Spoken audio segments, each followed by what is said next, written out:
नहमदुहु व नुसल्ली अला रसूलिहिल करीम अम्मा बाद फ़अऊज़ु बिल्लाहि मिनश शैतानिर रजीम बिस्मिल्लाहिर रहमानिर रहीम क़ाल रसूलुल्लाहि सल्लल्लाहु अलैहि वसल्लम मन साम रमज़ाना ईमानन व इहतिसाबन गुफ़िर लहु मा तक़द्दम मिन ज़ंबिही वमन क़ाम रमज़ाना ईमानन व इहतिसाबन गुफ़िर लहु मा तक़द्दम मिन ज़ंबिही मुत्तफ़क़ुन अलैहि औ कमा क़ाल अलैहि सलातु वस्सलाम। इज़्ज़तमंदो पैगम्बर अलैहि सलातु वस्सलाम पदे हदीस मुबारक के फरमाई चिचा द रमज़ान रोजा उनी वला ईमान और यकीन सरा व एहतिसाबन और पदी उम्मीद और पदी तमे सरा च अल्लाह तबारक व तआला बाद दे रमज़ान द रोजे प बरकत बांदे जमा गुनाहुन मुआफ़ कई जमा द ईमान दे और आखिरत के बाद अल्लाह रब्बुल आलमीन माल दे अजर राके गुफ़िर लहु मा तक़द्दम मिन ज़ंबिही अल्लाह बा तमाम गुनाहुन मुआफ़ की। द्वेम कसोक द रमज़ान पशपो के या पर रमज़ान की इबादतों की मुंजुनों की उग्द रकातुनों की क़िरातुनों की तिलावतुनों की प ईमान और प एहतिसाब सरा प यकीन सरा और पदा से हाल के चद अल्लाह रब्बुल आलमीन न तमद सवाब और अजर लरी नबी अलैहिस्सलाम फरमाई द तब मखकिनी तमाम गुनाहुन मुआफ़शी ददी मतलब दादे च क़ियाम रमज़ान और सियाम रमज़ान ददी अजर अगस शेदे अद अल्लाह रब्बुल आलमीन द तरफ न द बखन ऐलान दे यो खुदा शो द्वे मदादा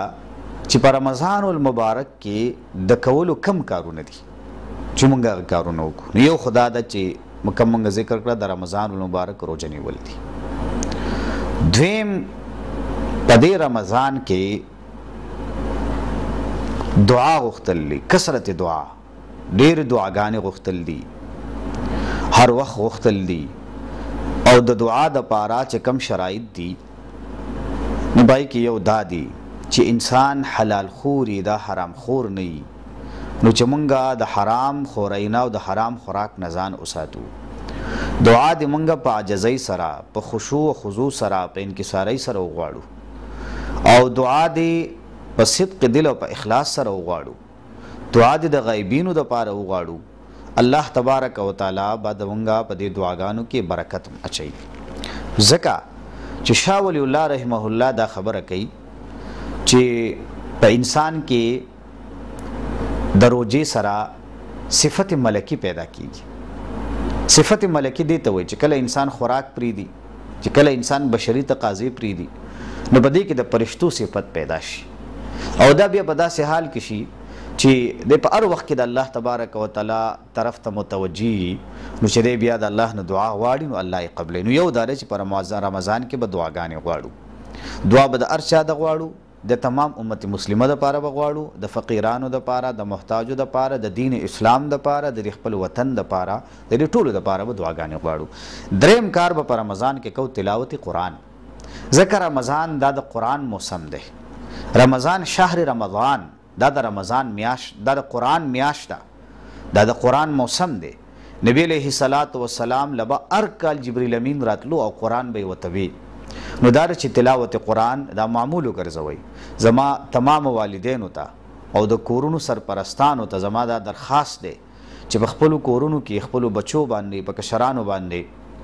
दा खबर तासु अगुई तो ओकई और नज़र पे उसाती जो ढेर द कुरान करीम तिलावत की तफ्स तब हम देगा जरा सवाब मिलावीगी अगुई तब हम मिलावीगी यो बद कुरान करीम तिलावत बार बार कहूँ द्वेम में दा दरखास्त दे चिकम जे के द कुरान करीम ख़त्म शुरू हुई पता रहा हो कि नौजवानान होता मुसलमानान होता चागा पदे ख़त्म की शरीक से ख़त्म कुरान की और ददे पदे अजर और सवाब के जान द पारा सहिसा उगटी यो खुदा दा द्वेम द तराऊ एहतिमाम पकार दे द तराऊ एहतिमाम पकार दे और ददे सरा सरा बल चे पर रमज़ान के द कौल कम कार दे अगर नमाज तहज्जुद दे नमाज तहज्जुद د نماز تهجد اسیم د ډیر زیات برکات دي او اسیم د ډیر زیات فواید دي روایتو کې راځي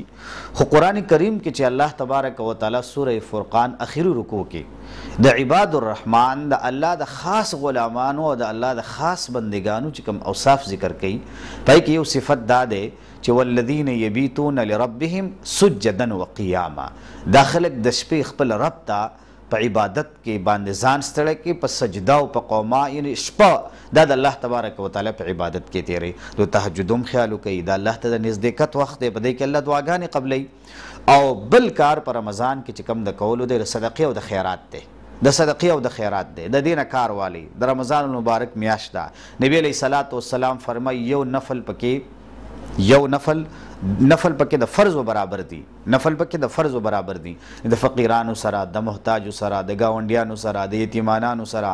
د ټولو خلکو سره تعاون وکړي روزدار له روزه ماتي تنظیم وکړي د افطارۍ تنظیم وکړي او بلکې زه به دا خاص کر دا خبره وکړم چې په دې کې تاسو د هر چا سره ماښام کې چې څه پخوئ افطارۍ دپاره هغه د ګاونډیانو کره لیږئ نبي علیه الصلاۃ والسلام فرمایي په دې کې ستاسو لپاره فایده ده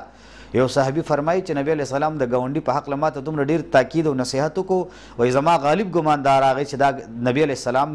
زما د ګاونډي زما سره په میراث کې شریک کوي نو خبره مې دا ده چې که صدقه او خیرات کوي نو په ګاونډیانو یې کوئ په خپلوانو یې کوئ دارنګې چې کوم مسافر خلک دي دارنګې چې کوم پاک خلک دي په هغوی باندې کوئ نو په رمضان کې بل کار د کولو دی هغه صدقات او خیرات او آخري کار په رمضان کې چې کوم د ټولو دی هغه اعتکاف دی اوس خو د رمضان میاشت اوس شروع شوه الله تبارک وتعالی دې وکړي چې په خیر وعافیت سره موږ اخري عشرې ته ورسئ بیا به انشاءالله پای کې د اعتکاف مسلې بیانو د یو څو کارونه داسې دي چې دا په رمضان المبارک کې د کولو دي چونکې دا لومبنۍ عشره دا د رحمت ده د الله رب العالمین